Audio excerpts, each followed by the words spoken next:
حضرت آسیہ رضی اللہ تعالیٰ عنہا اپنا ایمان اپنے شوہر فرعون سے چھپایا تھا۔ فرعون کو اس کا پتہ چلا تو اس نے حکم دیا کہ اسے گناہ عذاب دیے جائے تاکہ آسیہ ایمان کو چھوڑ دے۔ ارے جس کے دل میں عشق خدا ہو وہ کیا کسی کے عذاب سے ڈر جائیں گے؟ کسی کے خوف سے ڈرنے والے نہیں ہیں، اس کے دل سے خوف ہی ختم ہو جاتے۔ فرعون نے کہا اسے عذاب دیے جائے تاکہ آسیہ ایمان کو چھوڑ دے، مگر آسیہ ایمان پر ثابت قدم رہی۔ اسے خوف نہ ہوا کہ مجھے فرعون عذاب دے گا تو میں ایمان کو چھوڑ دوں تاکہ عذاب سے بچ جاؤں، لیکن نہیں، آسیہ ڈٹی رہی۔ تب فرعون نے میخیں منگوائی اور اس کے جسم پر میخیں گڑوا دی۔ میخیں جسے کیل کہتے ہیں، وہ کیل آسیہ کے جسم پر گڑوا دی۔ تب فرعون بولا آسیہ اب بھی وقت ہے، تو ایمان کو چھوڑ دے، پھر عذاب تجھے نہ دیا جائے گا۔ تو حضرت آسیہ نے فرعون سے کہا فرعون تو میرے جسم پر قادر ہے، مگر میرا دل میرے رب کی پناہ میں ہے۔ فرعون تو کیا سوچتا ہے کہ اگر تو عذاب دے گا تو میں تیرے عذاب کے ڈر سے ایمان کو چھوڑ دوں گی؟ تیرے عذاب کے ڈر سے خدا سے محبت کرنا بھول جاؤں گی؟ فرعون سن لے، تو جتنا عذاب دے گا، جتنی مجھے تکلیفیں پہنچائے گا، اس سے زیادہ میرا دل عشق خدا میں مبتلا ہوتا جائے گا، میرے دل میں خدا کا عشق اور بڑھتا جائے گا۔ تو کیا سوچتا ہے کہ تیرے عذاب سے میں ڈر جاؤں گی؟ میں ڈرنے والی نہیں ہوں۔ اور خدا خود فرماتا ہے کہ جس کے دل میں اللہ پاک کا آدھا ذرہ بھی آ جائے، جس کے دل میں اللہ کی محبت کا آدھا ذرہ بھی آ جائے، تو خدا فرماتا ہے کہ اپنی جلال و عزت و جلال کی قسم کہ اس کے جسم پر آری بھی چلائی جائے تو اسے خبر نہ ہوگی۔ اللہ اکبر۔ تو آسیہ کہتی ہے کہ تم کتنی بھی تکلیف دے دو، جتنے بھی عذاب دے دو، اتنی ہی زیادہ خدا کا عشق میرے دل میں بڑھتا جائے گا۔ اور حضرت موسیٰ علیہ السلام کا ادھر سے گزر ہوا۔ حضرت آسیہ نے پوچھا کہ اللہ کے نبی، اللہ تعالیٰ مجھ سے راضی ہے یا نہیں؟ تو حضرت موسیٰ علیہ السلام نے فرمایا کہ آسیہ آسمان کی فرشتے تیرے انتظار میں ہے۔ حضرت موسیٰ علیہ السلام نے فرمایا کہ آسیہ آسمان کے فرشتے تیرے انتظار میں ہے، اور آسیہ اللہ تعالیٰ صرف تجھ سے راضی ہی نہیں ہے بلکہ تیرے کارناموں پر فخر بھی فرماتا ہے۔ آسیہ تو نے جو عشق خدا میں تکلیفیں سہی نا، تو نے جو عشق خدا میں ایمان لائی اور ایمان لانے کے بعد خدا کا عشق سینے میں بیٹھائی اور خدا سے جو محبت کی نا، اس محبت نے تیرے جسم پر فرعون نے اتنی تکلیفیں پہنچائی لیکن تجھے درد تک محسوس نہ ہوئی، تجھے تکلیف تک محسوس نہ ہوئی آسیہ۔ اس لیے اللہ تعالیٰ تیرے کارناموں پر بھی فخر فرماتا ہے، تجھ سے راضی تو ہے ہی۔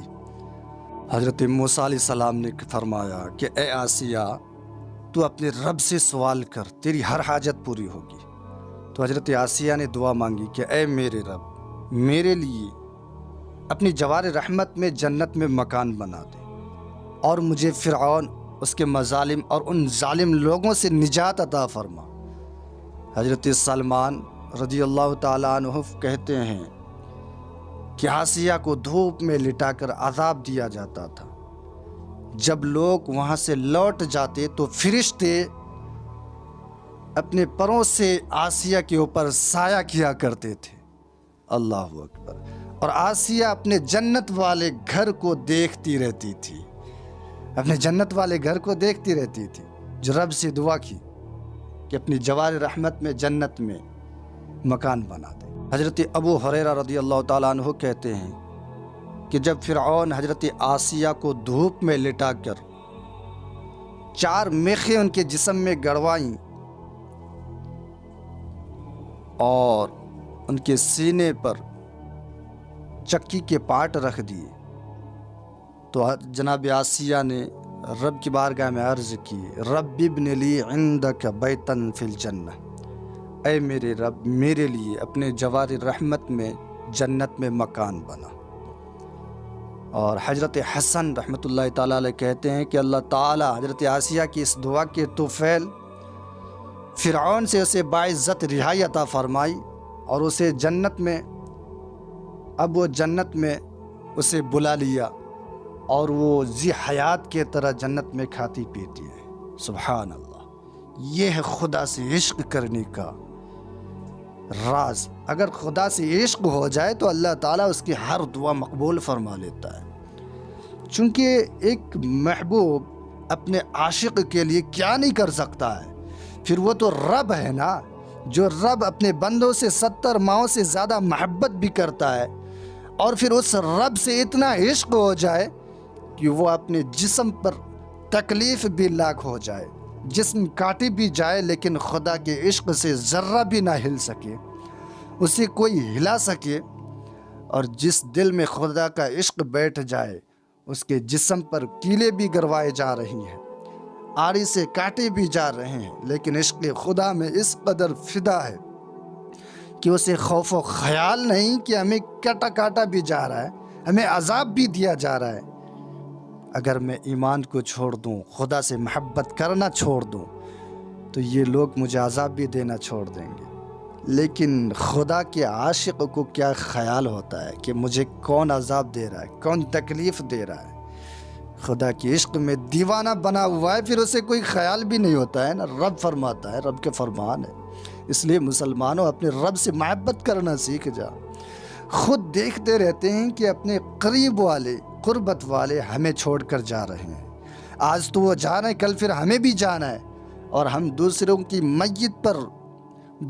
میت پر یہ افسوس ظاہر کرتے ہیں کہ فلاں صاحب کا انتقال ہو گیا، فلاں صاحب اتنے اچھے تھے لیکن اچانک سے اس کی موت ہو گئی، اوہ صد افسوس ظاہر کرتے ہیں۔ لیکن مسلمانوں، ایک بات یہاں پر ہے کہ جس کی میت پر تو افسوس ظاہر کرتا ہے، ذرا تو بھی یہ تو خیال کر لے کہ تو بھی بچنے والا ہے، اپنے اعمال پر غور کر لے۔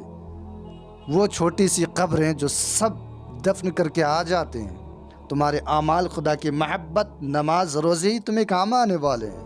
اس لیے خدا سے محبت کرنے کا راستہ و ذریعہ ہی یہی ہے کہ تو اپنے آپ کو نماز میں جھکا لو، عبادت میں بلا لو، پھر دل میں خود بخود عشق خدا جاری ہو جائے گا، خدا کی محبت کا سلسلہ جاری ہو جائے گا۔ پہلے اپنے آپ کو جھکانا سیکھ جا، برائیوں سے اپنے آپ کو بچا لے۔